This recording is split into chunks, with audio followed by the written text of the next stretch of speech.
Hey guys, it's Katie and welcome back to Lucid Inciting Incident. In the last episode, it was very disturbing because there was a person who had murdered another person, and then they were on the phone and they were saying something like, "There's more where that came from." So I'm kind of interested on where this playthrough is going to lead us. So I've been very excited to get back into it.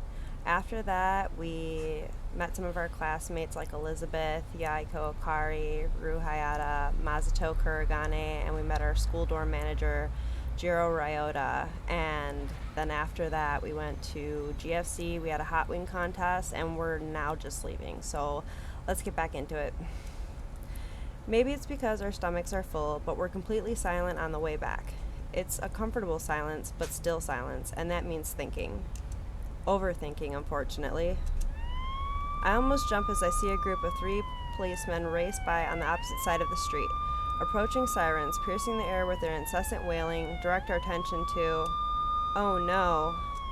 Whoa. A wave of nausea washes over me. The front of a city bus is crumpled against the back of a pickup truck. Thin trails of smoke mix with the pungent smell of burnt rubber and scrap metal. The scene is surrounded by a unit of police cars and a fire truck, along with a crowd of shaken people along the sidewalk. How awful. At least they all look okay. We can't do anything about it. Let's go. Masato and Yaiko nod hesitantly, but Ru only stares thoughtfully at me. I stare at her. She tilts her head. I shrug. This seems to help her come to a decision, as she suddenly turns to Masato and Yaiko with a very convincing smile. Hey, Masato, Yaiko, why don't you guys head on back? I got something to do really quick. Masato opens his mouth, clearly confused, but Yaiko elbows him in the side and shakes his head ever so slightly. What? Say, we better get back before your curfew. Hold your horses, I was gonna ask. Come along, peasant, your king commands it. With a final wave, Yaiko drags Masato down the street. Ru turns her attention to me. I'm inviting myself over. Gee, thanks. That's what friends are for. Despite the smirk on her face, I catch her glancing at the ruined bus. I can't find it in me to argue with her. Sure, I guess. We switch our route to a different street, remaining silent as we pass by 3 more police officers. He's got a nice looking apartment. Dude, he's got that GFC, a GFC plushie. That's so cute. We reached Myatt Apartments without much difficulty. It's a pretty decent place at a low price. A lot of Academy students are known to live here due to its close proximity to the campus. Do a lot of students live here? Yeah, why? Well, what if someone sees us? I don't want them to get the wrong idea. I feel a little uneasy as I remove my shoes. Judging from the blush on her face, it's less that she's worried about a ruined reputation and more that she's trying to cover up certain feelings. Feelings that I'm not ready to deal with. Don't worry, I'm sure that they'll just think you're one of my guy friends. I don't even look like a boy. I only smirk at her as I plop on my sofa. This is the place I know as home sweet home. Simple furniture, random pieces of clothing here and there, and a basic kitchen crammed into the corner. Not too fancy, but not shabby in the slightest. Comfortable. Ru doesn't seem to feel the same way. She gives everything a disapproving look as she proceeds through the apartment. I think this place has gotten messier. So sue me. Can I actually? No. She looks over me for a moment and something in her expression shifts. So, that bus. I sigh noisily and close my eyes. Can we talk about something else? You hungry? Huh? I can make some omelets. Isn't that a breakfast food? Instead of replying, I just hear the rhythmic patter of footsteps against the carpet. In just a few minutes, there's the clack-clack of a knife against a chopping board, the gentle sizzle of oil in a frying pan, and the tick-tick-tack of chopsticks whipping against a bowl of eggs. A heavenly aroma rises in the air. Ru? At the lack of response, I open my eyes. It takes a little effort, but I manage to pull myself up and head to the kitchen. Ru. I stop short. Dude, the artwork in this is so cute. Ru zeroed in on the stove, sprinkling ham and cheese over a bubbling layer of egg and humming a catchy little tune. The apron tied around her waist should be way too big for her, but somehow it looks perfect. Wait, this is Rue. Rue Hayata. Get a grip, Yama. Get a grip. No, it's too late. Welcome home, honey. You must be starving. I prepared dinner just for you. Wow, I'm so lucky for marrying such a wonderful woman, not to mention adorable. Oh, sweetie, I'm the lucky one. Look at your chiseled jaw, your beautiful eyes. I'm not the one who's a work of art, baby. Well, why don't you have a seat, Pumpkin? Dinner is almost served. I simply can't wait to taste your delicious food, Angel. What would you prefer, darling? Dinner, a bath, or me? Oh, sugar, we both know the answer to that question. In that case, love, the first course will be your lips. My fist! I immediately jerked back to reality, the terrible vision dissipating into thin air. Well, that escalated quickly. I don't even want to know what would bring such a terrible image to mind.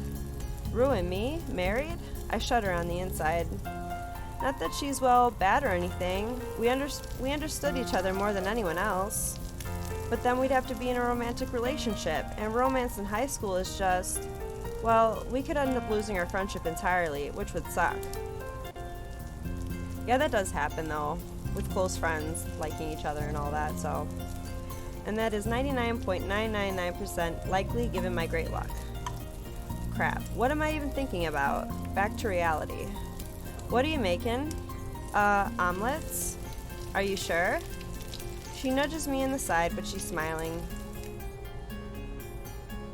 Plate, please. Huh? Plate, idiot. Yeah, Your Majesty. We keep things light and teasing as I reach into a cabinet and pass a plate to Rue. She freezes slightly when my shoulder brushes against hers, but I pretend not to notice. Just what the doctor ordered, one premium plate imported directly from the mystical land of Denmark. I graciously accept this offering, O humble servant. May there be lasting peace between our countries. She deftly slides the omelet onto the plate in one fluid motion, dipping into a slight curtsy as I dig in. The delectable flavor of mozzarella, cheddar, ham, and mushrooms explode in my mouth. Am I in heaven? Rue beams proudly. That good? As if an angel made it herself. Oh wait, one did. Sometimes I swear that there's someone else in this head of mine. It's delicious. The genuine heart-rending smile that spread across her face just makes my stomach sink. That's not the kind of smile you make when you're complimented on your cooking by a friend. Just a friend, that is. She looks like she could jump over the moon. That kind of shining, beautiful smile that is only made when the smiler is utterly happy and completely ignorant that they're utterly happy. I want her to be happy, but false hopes. It's just too cruel. Maybe there's something I can do to put her down without hurting her. Hey, Rue, do you ever think that maybe we hang out too much? What? Gentle. Be the gentlest human being on earth. Except the thing I'm quite possibly worst at is being gentle. You know, high school is the time to explore, especially since we're getting ready for university. So maybe we should be spending time just, looking at other things, going to events, stuff like that. You're telling me that you're going to an event with people? I'm saying that we shouldn't be together so often. Her face immediately falls. Damn it. I already know that my words have hit her harder than I've intended. After all, pretty much all we've been doing for the past 10 years has been hanging out. We were each other's only constant, amidst new locations, new schools, new friends, that one firm foundation that's there until the end of time. If you separated Rue from Yama and Yama from Rue, I'm not sure what you would find. To have me, who has always been relying on her, leeching off of her, suggest that he wants to go on his own way and do his own thing. Well, it's awfully short-sighted and ungrateful. But I guess that's what I am, really, because I'm too scared that Rue will truly, honestly end up falling in love with me. Not that I have any clue why she would, but insurance. Insurance is key. Look, I appreciate this, but I'm not a kid anymore, I can take care of myself just fine. That's not true. I know the place needs a good cleaning. I don't need someone else to tell me. I attempt to soften the blow as much as I can. I like hanging out with you, but when it comes to this point, I think, I'm so sorry, Yama. I didn't mean to offend you. You what? Dude, why is Yama being so mean to Rue right now? I don't get what's going on. I wasn't trying to replace her. I freeze. A sudden pain fills my lungs like I'm breathing in fire. My vision spins for a moment and, no, I fight it. Then it's gone. My knees suddenly go weak and I stagger forward, quickly catching myself on the couch. What's wrong with him? Why is he getting, lightheaded? Rue rushes forward, but I quickly throw out a hand. This. You see this? You're being a burden now. The words are too harsh. I regret them as soon as they slip out. Can you just let me think right now? It's what I've always said whenever I want to be alone, well and truly alone. The need to think has nothing to do with it, and Rue knows this. I'll be right out. Goodbye. To make her feel this way is despicable. Then why are you treating her that way? You shouldn't be. She's trying to be a friend to you. The back of my mind congratulates me with a wry, well, you got what you wanted. She'll make some other friends now. I silently watch Rue as she slips on her shoes and abruptly fixes me with a pleading look. See you tomorrow? Because she wants to know that everything will be okay. Because she wants everything to return to normal. I should go the whole way. I should say no, probably not, or maybe we'll see. Instead, I send an automatic smile. Yeah, see you, Rue. Have a good night, Yama. The relief in her voice is palpable as she closes the door behind her. It takes everything in me to stop myself from catching up to her and offering to walk her back. Why is it that when really comes down to it, I can't even push people away properly? Given my prickly personality, I would have thought that I could at least do that. Guess not, though. Guess it's just another thing to add to the list of things Yama can't do. I kind of wonder if there's anything that's not on that list. I sit up, kneading at the tense knots in my shoulders. Technically, I need to study tonight, but before that, I should try to wind down. Oh, shit, so we get a choice here. We could either watch Governmecker, or we can read a book. Now, in the last episode, we were at GFC, and Yaiko was telling us something about Governmecker, how it just came out and that we should check it out. So I think that we should choose the option Governmecker. Okay, boot up the computer, open the browser, Governmecker, there we are. I am Jay Graves, the president. Many oppose me and my choices, so I must deal with their resistance the only way I know how. Governmecker, mobilize!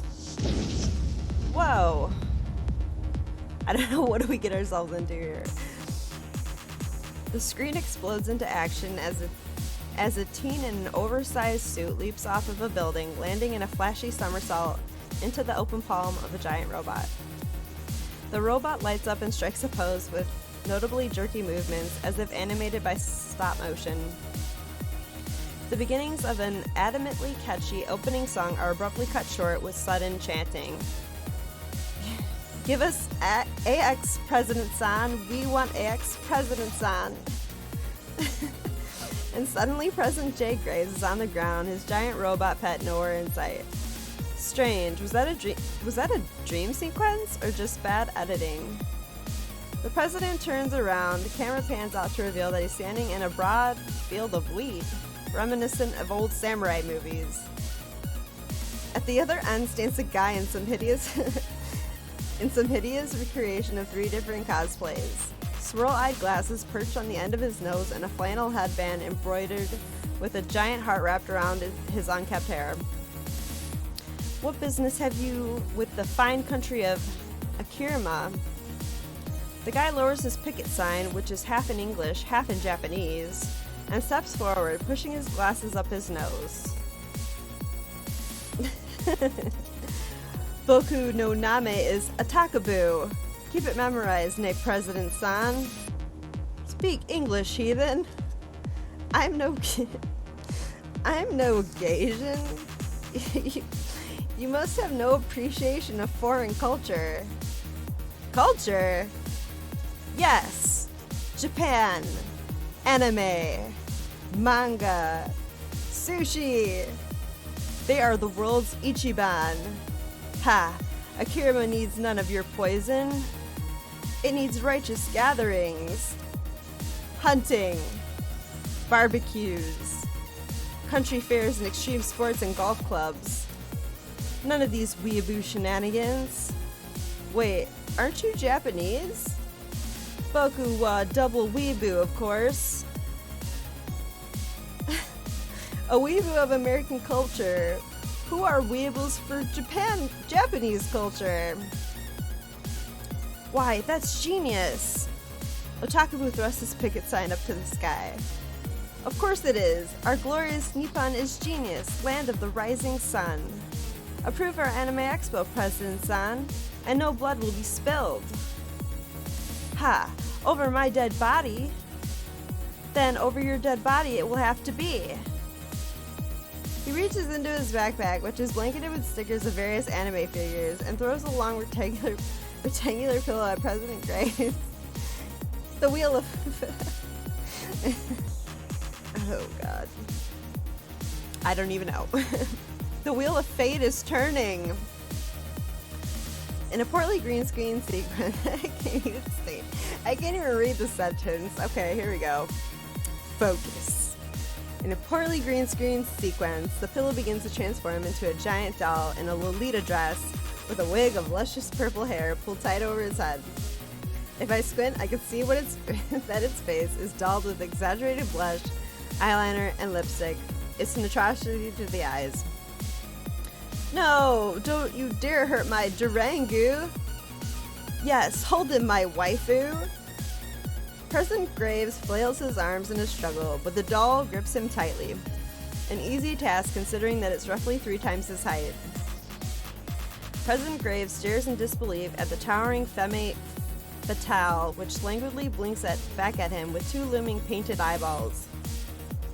What sort of shenanigan is this? My waifu, the very best like no one ever was, moe of the highest level. In a sudden burst of energy, President Graves throws the doll off of him. Waifu? Moe? This is Akira. He reaches into his oversized suit and pulls out a trumpet from nowhere, playing a very out-of-tune military revel. They, the people, need no waifu. They need a true Akirimian hero. Captain Akirimia, mobilize! What the heck? The field backdrop crumples to pieces as a teenage guy in a skin-tight wetsuit bursts onto the scene, swinging a pizza pan spray-painted in red, white, and blue. Chugging behind him is the President's mech in all its red, white, and blue with an eagle motif glory, still animated in an awkward stop motion. For liberty and freedom of speech! He leaps into President Graves' mech. Why isn't the President using it himself? And promptly pulverizes the waifu into the ground. Then he suddenly stops, one fist of the mech still raised high in the air. Did he just like stomp on his waifu? Like, what is happening? Wait, if Akira has freedom of speech, shouldn't a Takabu be able to hold an anime code? Why are you thinking? Public school should have whipped you by now. Oh, right! With a casual shrug, the mech hoists Otakabu over its head, spins him around a handful of times, and hurls him upward. Otakabu is blasting off again. He disappears with a twinkle into the distant sky. President Graves nods triumphantly, clapping the dismounting Captain Akira on the back with a steady hand. Good night, Akira. May you sleep in peace. His phone gives a gentle trill as the credits begin to roll. Hello? Hey girlfriend, you need to totally get over here. There's this big meeting and people want you. Thank you, assistant. Farewell. Bye-bye. The phone clicks shut and... Wait, was that Yaiko's voice? He did say that he was the president's aide. I'm never gonna let him live this down. Dude, that went over my head. I didn't even know what half that stuff even meant, so... Oh, God. Well, it's time to study. I dig through my backpack and crack open a few books. This year will probably be really intense, with the entrance exam coming up and all. Might as well do a little work. It'll be more of a pain to deal with nagging teachers than the work itself. After engrossing myself for some time, I checked the clock. It's 11. Good enough. Maybe I should just apologize to Rue tomorrow. Indulge myself in our friendship. Let everything go back to normal. Selfish of me again, but maybe this time I should just be selfish. What was that? Did you see that? There's something that flashed in front of the screen. What was that? Why is it so bright outside? Why is it already 8:30? I leap to my feet, scrambling to pull my clothes on and tear out the door. It's kind of a weird thing. I'm not even a good student. In fact, I'm pretty much every teacher's nightmare. Being in a rush to get to school isn't like me. Maybe it's because there's a difference between choosing to ditch and ditching by accident. One is your conscious decision, and the other is not. Highly descriptive, I know. I'm told that my essays are a joy to read. By the time I actually enter the classroom, it's already 8:42 a.m. The teacher glances at me from his periphery, but surprisingly enough, he doesn't try to humiliate me. In fact, he doesn't make a single comment. It's as if I wasn't late at all. Elizabeth, on the other hand, is wearing a prominent glare as I slip into my seat. She keeps her mouth shut, but her face radiates with disapproval. Yaiko nudges my foot and gestures frantically. Dude! His voice spits out in a hurried whisper. I lean over to hear what he has to say. What? Of all the days to be late, you had to choose today? What, was there a pop quiz? There was a pop quiz? I'll take that as a no. Dude, I'm talking about that cutie over there. You missed her intro earlier. He gestures vaguely to the back of the classroom. I sneak a peek when I'm sure that the teacher isn't looking. Oh, she's pretty. I find a girl sitting by the window, head delicately turned against slender fingers as she examines something in the distance. In ordinary circumstances, I might have thought her to be gorgeous. After all, she matches the ideal of traditional beauty to a T. Silky hair, porcelain skin, delicate lips, the whole 9 yards. But instead, I only find myself thinking, what the hell? Promptly followed by who, what, when, where, why, how. Very intelligible, I know, but how else am I supposed to react when an old friend whom I haven't seen in ages just randomly walks back into my life? Okay, so we know her, I guess, so... Not only that, but as a transfer student to my school on the very last year I happened to be there, her eyes snap to mine, but before I can see her reaction, I quickly whip back to the front of the classroom. Maybe I'm seeing things. Maybe it's not really her. There's no way it can be her. Right? I reluctantly tune my hearing back to the teacher, who seems to be in a very enthusiastic rant about technology. Surprise, surprise. This generation is wasting away from being glued to dead pixels every waking moment. Well, today, I'm not having any of these newfangled contraptions. We're turning to trusty pen and paper. As the class erupts into groans, he scribbles 3 words on the board with his stylus. Your dream job. They just won't give us a break, will they? Furthermore, the teachers deactivated our tablets and is currently handing out sheets of lined paper. Handwriting. Really? As Yaiko passes the stack of papers to me, he leans close. So, what do you think? I think I'm tired of writing about my non-existent future. Huh? I was talking about the new girl. Oh right, the new girl. Was her name Mizaki Kazuhaya by any chance? How did you know? So it really is her. I never thought I would see her again, much less in my own classroom. Oh, I know. You must have some sort of psychic ability. What? I mean, how else could you have known her name? Can you read her mind too? What does she think of me? How he came to that conclusion is beyond me. Nevertheless, this seems like an excellent opportunity to screw with him. It'd be a shame not to. I press my fingers to my temples, pretending to tune into Mizaki's thoughts. Oh, I see. What? She has a huge crush on you. Really? But... Yaiko shakes his leg impatiently as I pause. Can you stop thinking for a second? I keep getting interference. Huh? Oh, sorry. He scrunches his face in concentration. Now you're thinking of not thinking. Whoa, you really can read minds. You doubt my abilities? No, Shh, I'm getting something. Yaiko clamps his mouth shut. I rub my temples, mumbling under my breath. It seems she has a crush on you, but she doesn't think you have the courage to talk to her. Yaiko puffs his chest as if he were presented with a challenge. Ha, as if anything could deter the great Yaiko Akari from approaching such a beauty.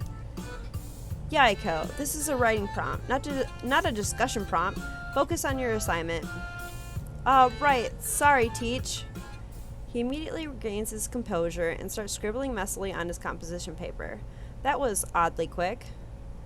I take a quick glance around. My classmates are hunched over their desks, some writing furiously, some staring awkwardly into space. The most avid one is Elizabeth, who's already on a second page, lips moving furtively as her arms blurs down her paper. I'm not surprised. She retains this naive belief that she can actually control her future. I can't wait for life to prove her wrong. Mizaki, on the other hand, has completely thrown away any pretense of studiousness, choosing to text under the desk with one hand while simultaneously pretending to write with the other. That's pretty impressive, actually. I take a quick pinch on the arm to check my state of consciousness. Not dreaming, apparently. It's Mizaki Kazuhaya in the flesh. 5 minutes. Right, the assignment. What did the teacher say? Dream job? Write 1 page? I stare at the prompt on the screen as if it'll provide an answer. Meh, I don't want to deal with this. I deftly set my pencil to paper and scribble my response. 1 page. As morning classes slug on, I feel a very prominent gaze burning into the back of my head. I refuse to turn around, trying to piece together my thoughts. Should I approach her or not? When the bell rings, Yaiko immediately tugs on my sleeve, his face shining. Dude, I'm gonna go talk to her. Who? The new girl, of course. She must be the shy princess type, waiting for her Prince Charming to sweep her off her feet. Who better than me to make her dream come true? I think you mean nightmare. Well, good luck with that. You're not coming? Why would I? Surely Yaiko Akari wouldn't be suggesting that he needs help from me. To learn, of course. I worry for you, my man. You may end up a spinster your whole life. You haven't snagged a single date in all the time I've known you. Doesn't spinster relate to females, though? Well, neither have you, but I won't mention that. Or the fact that spinsters are exclusively female. Yeah, that's right. So, are you coming? I am, I guess. At the very least, this will be the chance for me to see what kind of person she's become. Yaiko swaggers over to the side of Mizaki's desk, expertly raising a single eyebrow as he flips his hair out of his face. Why, hello there. I brace myself for a slap or a headlock in response. But Mizaki only tilts her head quietly to the side, regarding him with a single arched brow. Can I help you? This appears to fluster Yaiko for a moment. Thankfully, he's not the school's best Casanova for nothing, which, honestly, really tells you something about the quality of our Casanovas. Actually, yes. Do you have a map? Because before he can even finish the sentence, Mizaki's fingers whip around her phone with ease of long practice. In 3 seconds flat, she's pulled the campus map onto her screen and shoved it in front of his face. Here, where in particular are you looking for? Wait. Oh, are you also a transfer student? What? That certainly would make much more sense. I was just thinking, it's a little strange that a student would be asking me for directions since I just transferred here. But I should have realized. You must feel the instant connection of a fellow transfer student. When did you come here? Wait, this is a big misunderstanding. I'm trying to hit on you. Oh, I see. 7 out of 10. Huh? I rated your approach. You didn't even introduce yourself. You're right, how careless of me. I'm the one and only Yaiko Akari. Surely you've heard of me. I highly doubt that. You wouldn't by chance happen to be the Yaiko Akari from Governmecker? The president's aide. That Yaiko Akari? Yaiko's chest practically doubles in size. Wait, what? Indeed I am. Are you by any chance a fan? The biggest? I really enjoyed the political satire, and the music is just amazing. Have we been watching the same show? Yeah, I didn't even know what the hell was going on in that show. Did you know that our patter tag is one of the top trending? And Izumu Times has us listed as a viral phenomenon. Viral for what reasons? Well, that must be a different story. Congrats, I was sure that it would become a big hit. But of course, even the stars themselves are no match for an Akari. Or the moon. Oh yeah, guess what my next dream is? Is it to build a vacation home on the moon? Yes. A vacation home? I wonder what would happen if you jumped on a trampoline while on the moon. How high could you go? I don't know, but I'm definitely gonna test it. Yaiko and Mizaki are new besties apparently, which is nothing short of absolutely terrifying. Meanwhile, I'm being completely ignored. Maybe she doesn't recognize me? Hey, Miki. She tilts her head in my direction, eyes bright. Hi, do I know you? Wait, what? She doesn't remember? Come to think of it, she hadn't spared me a single word, or even a glance. She doesn't... How could she not? It's Yama Ishimoto? He's my minion. I'm sorry, I don't think we've met. Oh, you've got to be kidding. Childhood friend, 4 years back, you, me, and Rue, we all hung out together. What? Total blankness. She's honestly forgot. Words start pouring out of my mouth as I frantically search for something to get a reaction out of her. We all lived in Seto, small town, 3 hours drive away. Yes? No? I'm sorry, I don't think... We all played together. We were inseparable. We met at that festival, the one with the lanterns. Mizaki's expression gradually turns from polite to more and more skeptical. Of all ways I'd imagine we'd reunite, this definitely was not at the top of the list. Do you really not remember? I'm really very sorry. This can't be it. Rue and I bawled our eyes out after she left. We hovered by the phone for hours, waiting for a single call. When nothing came, we even resorted to hovering by the mailbox in the vain hopes that we'd receive some snail mail. Is she saying that during that time, that 1 month, which turned into 6, which turned into 1 year, which turned into 4 years, she just forgotten us? How could that be possible? Unless, by any chance, you haven't gotten into a tragic car accident and ended up with amnesia, have you? That's why you haven't called? Not in 4 years? She backs away slowly, eyeing me like I'm an insane psychopath. Okay, this is bad. This is really bad. I wore a kimono. You really don't remember? She stops at that, a flash of recognition catching her eyes. Got her. I wore a Goodbye Kitty kimono and ran around calling you the Tooth Fairy. You did? On second thought, I really should have talked to her with no one else in the classroom. I was a kid. But you wore a kimono and called her the Tooth Fairy? Well, yeah, but... About time you admitted it, Yama. So she was pretending that she didn't know us the whole time? Why'd she do that? I'm struck speechless as the situation begins to dawn on me.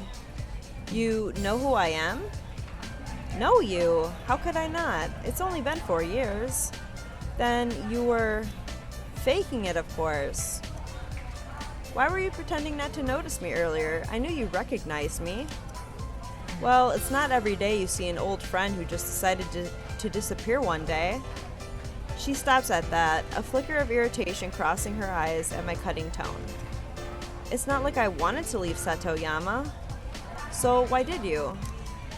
My mother didn't leave me with much of a choice.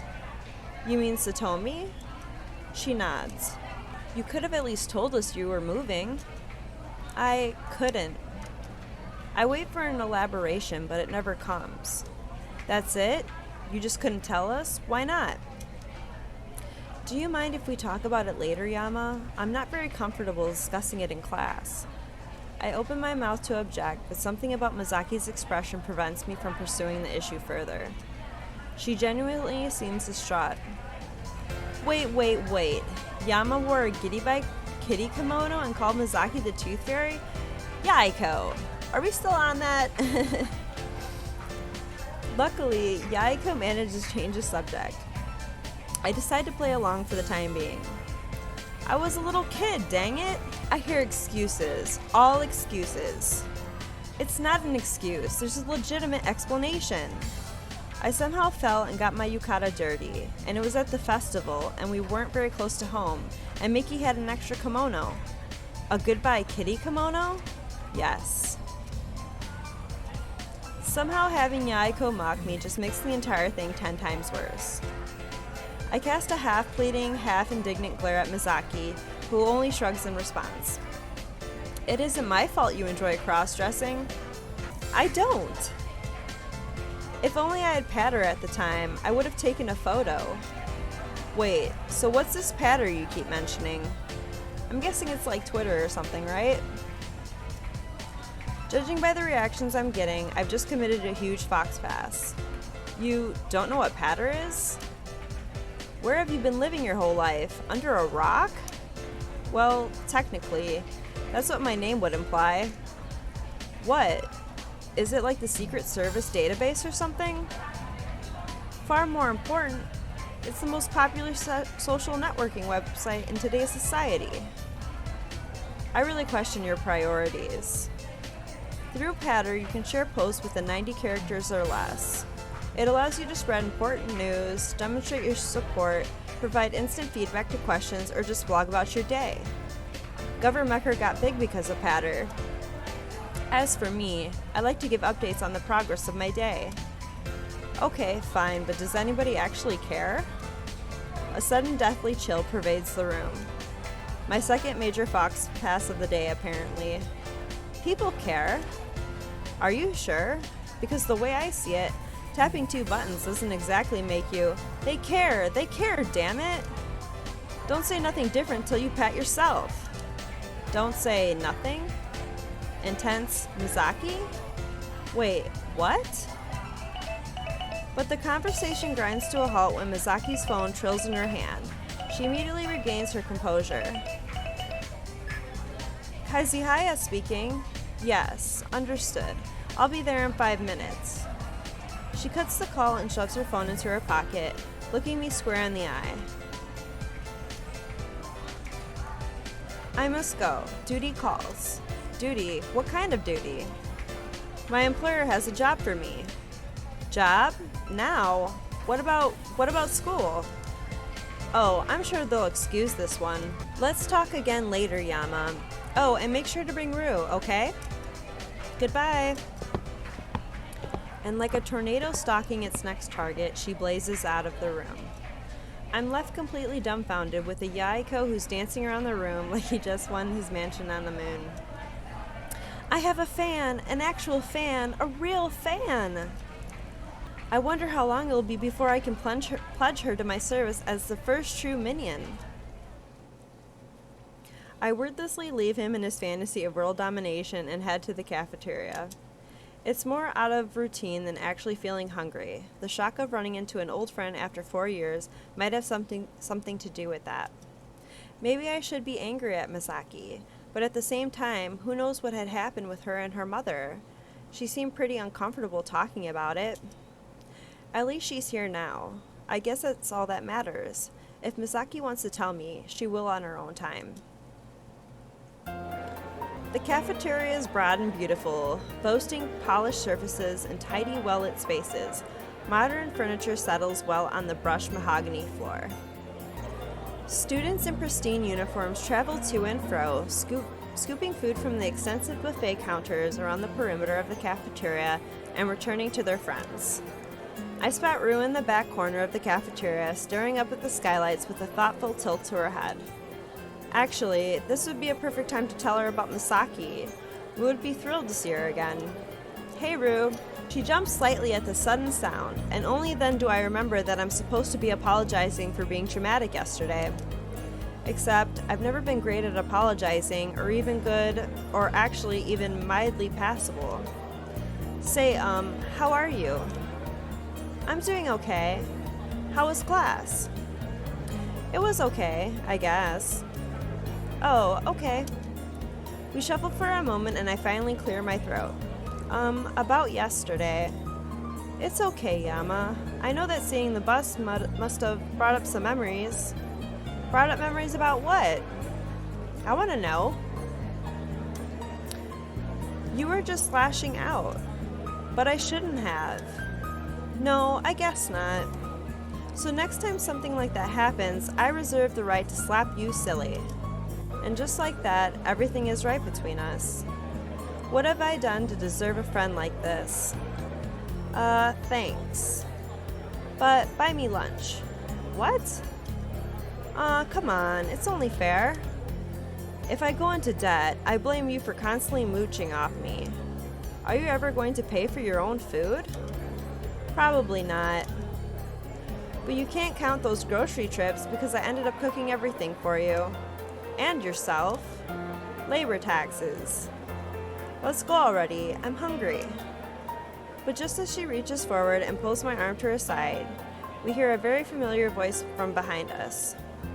Well, well, well, what do we have here? We jerk around in synchronization and promptly come face to face with Mr. Ryota. Rue quickly squeaks and jumps away, suddenly bashful. Oh, hi, Mr. Ryota. Look at you two, the adorable childhood friends, finally getting together after years of unneeded drama. I feel sick. What is this, some crappy anime? What? We're not together. I wouldn't go out with Yama in a million years. It's actually really adorable. I struggle to maintain a straight face. I know, I'm just too good for you. She snaps back to the Rue that the rest of the academy knows her as, witty, confident, and a touch malicious. She opens her mouth, no doubt to smite me with some comeback or another, but Mr. Ryota breaks us up. Well, if I don't end up barfing my guts out, you guys will have the most adorable wedding in all of history. And there goes Rue. How can you say something like that, Mr. Ryota? You're a teacher. You should know better. Oh, come on. You two will look back on this day. Mark my words. With a cheerful wave, he splits to the faculty express line.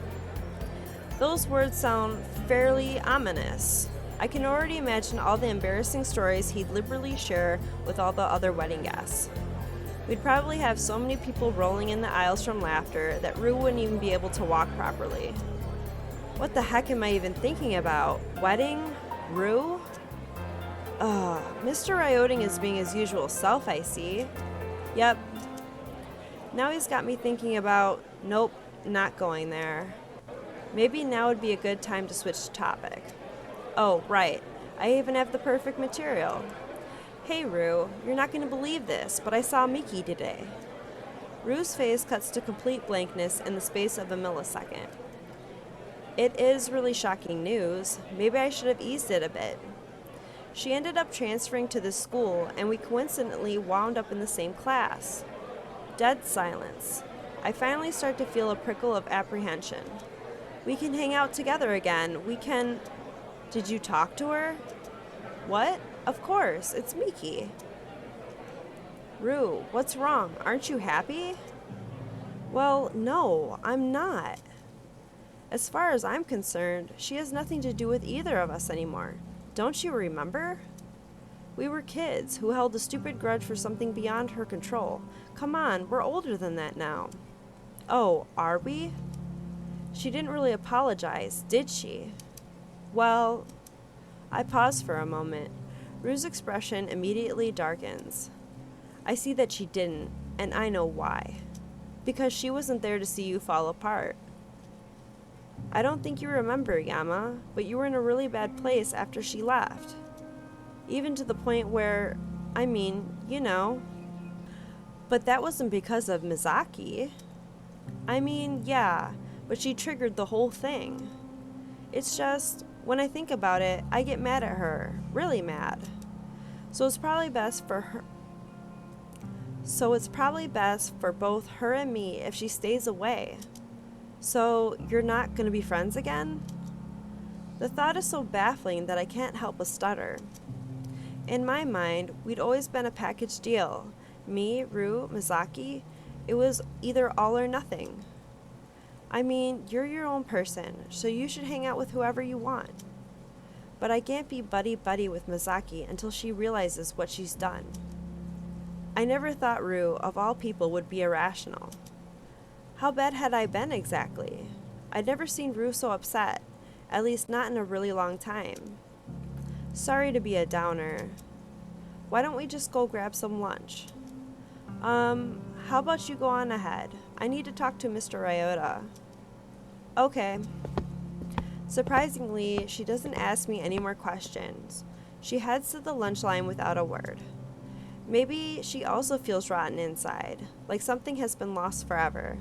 I shake these thoughts and immediately locate Mr. Ryota, who's just popped out of the faculty line and conveniently enough is heading in my direction. He watches our separation with an eyebrow raised to his hairline. Oh, are the newlyweds already running into trouble? I ignore this. Good timing, Mr. Ryota. I wanted to ask you something. If the question is whether to officially ask Rue out, the answer is yes. What? No, that's not the question. Really? That's a bit boring. Rue and I aren't... You know what? Never mind. I was wondering what it means when you see someone you haven't seen in forever who you thought disappeared off the planet. It means exactly what you just said. Your life actually is a crappy anime. I never said that. Oh, you didn't? Mr. Ryota. Sorry. Can't help it. Now, who's this person you haven't seen in forever? She just transferred into my class this morning. Rue, her, me, we were really close when we were little, back in our hometown Seto. Transfer student, childhood friend. Don't even think about it. Too late. My life is not a crappy anime. It's not. You're right, it's a really crappy anime. So, what's the problem? Well, I talked to her, and I think we'll be friends again, but Rue is jealous? What? No. What is this, junior high? Sorry, I'll shut up. See, when Mizaki, that's the transfer student, left, she accidentally triggered a giant depressive state that basically left me in the dumps for a year. I don't remember much about it, to be honest. Rue claims it was bad. Yama, when can you come to my office today? I want to listen properly to you, and the cafeteria is not exactly an ideal environment. Well, I guess that Mr. Ryota got hired to do his job for an actual reason. Okay. Guess I'll drop by after school? Or during, really. Either way works. Now, off to lunch, you. Gotta eat before the bell rings. Young, growing boys need all the nutrition they can get. He can't sound like the wise, all-knowing teacher when he just implied it was fine for me to ditch school. See you later, Mr. Ryota. He only responds with a casual wave before he saunters over to the nearest table, chatting easily with a group of students. I snag a plate of food and search for Rue, but she's nowhere in sight. Guess that conversation took a little bit longer than I originally intended. I quickly scarf my food down and return to the classroom. Alright, class, let's take a secondary roll before we head to the courtyard. What? We have more PE? The teacher's halfway through rolling her eyes before she catches herself. I guess it's not a good example to roll your eyes in front of your students. No, Yaiko, today's career day. as has been announced over the PA for the past 3 days. Afternoon classes are canceled so that third years may explore possible future occupations with specialists. Oh, right. Questions of the future. Writing prompt about our dream job. Now career day. I think I'm sensing a pattern here. We're already running a little late, so let's make this quick. Anyone missing? Nope. That prompts us to glance around. I think he's right, ma'am. Everyone's here. Everyone except Misaki, who's apparently at her job. Time to do some not-so-subtle recon. Teacher, where's that girl? The one sitting by the window? The teacher waves her hand dismissively. Special circumstances. Anyone else? Despite myself, I feel a prick of curiosity. Special circumstances? What kind of circumstances could warrant such a offhand dismissal from the teacher? I thought most teachers loathed making exceptions for mandatory events. Just what could Misaki's job be? As the teacher continues to survey the classroom, I feel a nudge against my arm. I'm surprised you brought it up. What? Usually, you wouldn't say anything even if you noticed. You would have thought it too much trouble. Her words are remarkably neutral. It's awkward. It feels like a trap. I think you should stop pretending like you actually know me or that you have a brain. Ooh, Yama. Being kind of rude right now. Hello? You're insufferable. She storms to the back of the room in a huff. I'm insufferable? She's done far, far worse, and she's still judging me? What a hypocrite. Alright, looks like everyone else is here. To the courtyard. Destiny awaits. There are more than a few rolled eyes, but everyone obediently flies out of the classroom. Anyway, guys, I'm going to end this episode right here. We're still getting into it. We're still getting to know the characters and everything. So if you like this episode, please leave a like on the channel. Let me know what you guys thought down in the comments, and make sure you click that bell button to get notifications of Lucid 9 Inciting Incident. You guys have a great night. Bye.